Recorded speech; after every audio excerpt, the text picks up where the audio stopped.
Assalamualaikum dan salam sejahtera. Hari ini saya akan berkongsi mengenai sejarah peperangan di antara Iceland dan Britain dalam Perang Cod.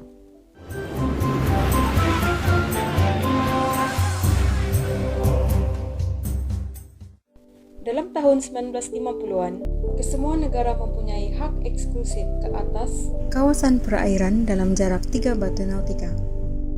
Dalam tahun 1950-an dan 1960-an, sekitar 430.000 tan ikan cod dipasarkan di Britain.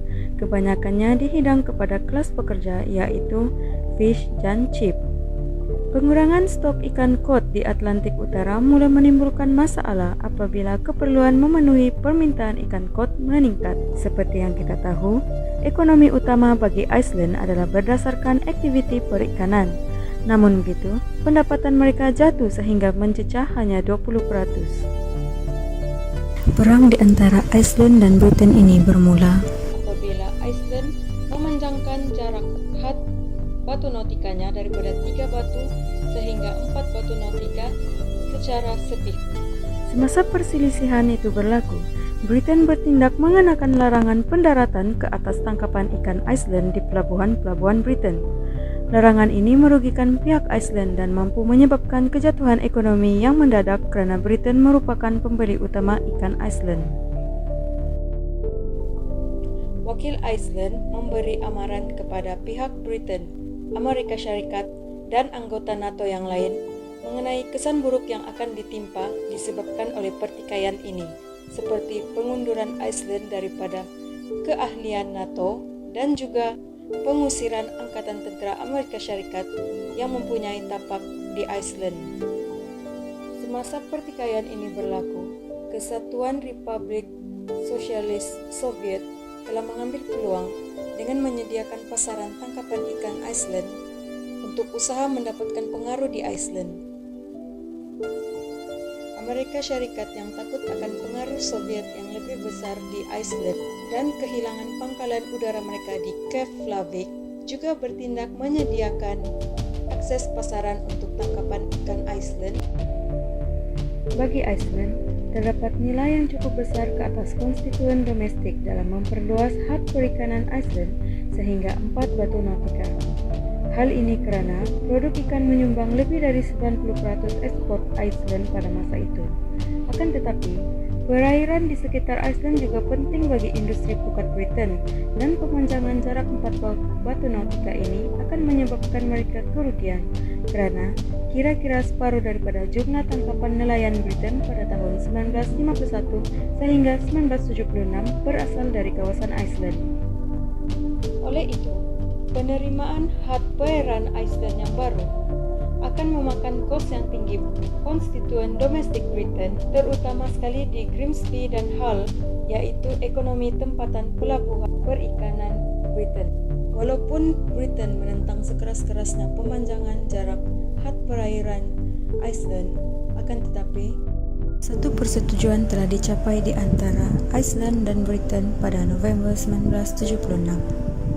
Seterusnya, pertikaian kedua ini berlangsung dari September 1958 sehingga Februari 1961, disebabkan lanjutan sepihak Iceland mengenai had perikanan dari 4 batu sehingga 12 batu nautika. Britain enggan memanggil pulang nelayan mereka, lalu mereka menghantar tentara laut untuk mempertahankan nelayan pukat tunda Britain. Semasa pertikaian itu, terdapat konfrontasi di laut antara kapal pengawal pantai Iceland dan juga kapal nelayan pukat tunda serta tentara laut Britain. Sebanyak 6 buah kapal peronda Iceland dikerahkan menentang 48 kapal perang British. Pegawai Iceland kemudian mengancam untuk menarik balik keanggotaan NATO dan mengusir Angkatan Tentera Amerika Syarikat yang berpangkalan di Iceland, melainkan jika ada kesimpulan yang memuaskan dapat dicapai. Pada tahun 1961, perjanjian ini telah dicapai di antara Iceland dan Britain, di mana Iceland berjaya mendapat hak perikanan 12 batu nautika, manakala Britain mendapat hak memancing sementara di dalam kawasan 12 batu nautika tersebut. Sebagai sebahagian daripada perjanjian itu, sebarang perselisihan di masa hadapan, akan diselesaikan melalui Mahkamah Keadilan Antarabangsa ICJ. Perang Quad kedua berlangsung dari September 1972 sehingga November 1973, bermula dengan lanjutan sepihak Iceland dari had perikanan dari 12 hingga 50 batu nautika. Rangkaian itu, kapal pengawal pantai Iceland bertindak menggunakan pemotong wayar untuk mensabotase kapal Pukatunda nelayan Britain. Akibatnya, nelayan Britain enggan memasuki perairan Ireland tanpa iringan kapal tentara laut Britain. Selepas lanjutan had perairan sepihak yang dilakukan oleh Iceland, Mahkamah Keadilan Antarabangsa memutuskan untuk memihak kepada Britain, tetapi Iceland enggan mematuhi keputusan itu.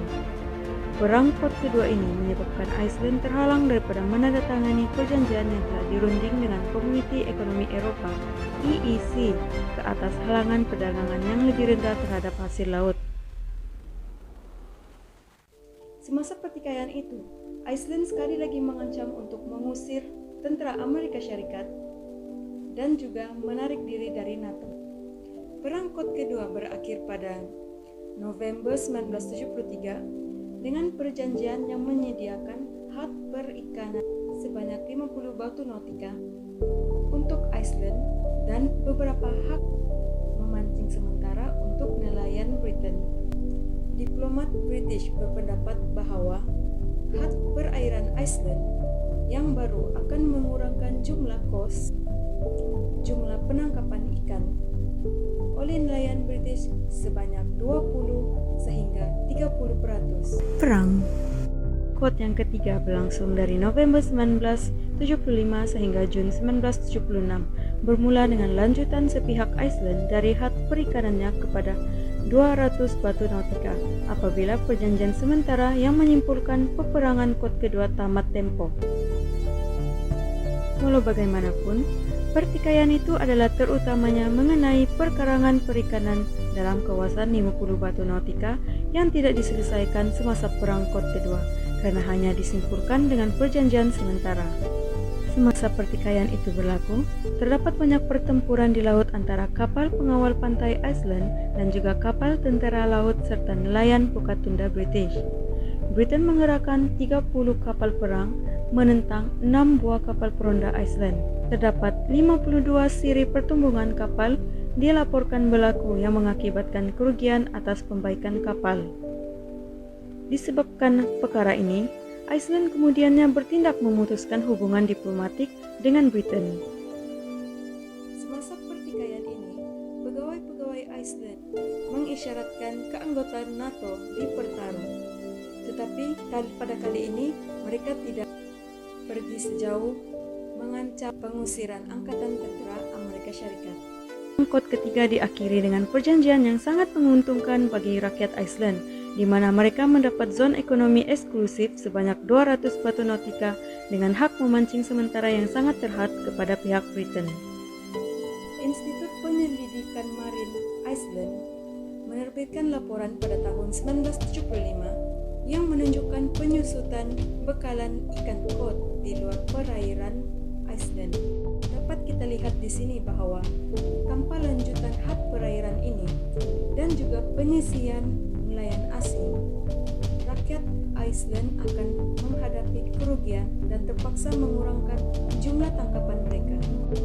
Lebih daripada 100 nelayan Pukatunda British telah muflis antara Januari 1974 dan Jun 1975. Kehilangan zon perikanan dari 12 batu nautika sehingga 200 batu nautika menjadi tamparan yang ketara buat mereka. Kesimpulannya, Britain terpaksa mengiktiraf zon ekonomi eksklusif EEZ 200 batu nautika Iceland. Kemusnahan ekonomi nelayan tempatan Grimsby dan Hull menyebabkan mereka terpaksa membuang atau menjual bot nelayan mereka. Kerajaan British berjanji untuk membayar pampasan sebanyak 32 bilion pound, tetapi ianya adalah janji kosong. Berjuang berhabis-habisan, 25 tahun selepas perjanjian Oslo, 26 juta pound diberikan sebagai pampasan bagi mereka yang kehilangan mata pencarian dalam Perang Quad oleh pihak Britain. Perselisihan seperti perang Kot timbul pada masa hadapan, ianya adalah mustahil di bawah undang-undang antarabangsa karena kedua-dua negara, Iceland dan Britain, telah meneruskan untuk menandatangani Konvensi Pertubuhan Bangsa-Bangsa Bersatu mengenai Undang-Undang Laut pada tahun 1994. Sekian sahaja perkongsian saya mengenai perang Kot di antara Iceland dan Britain.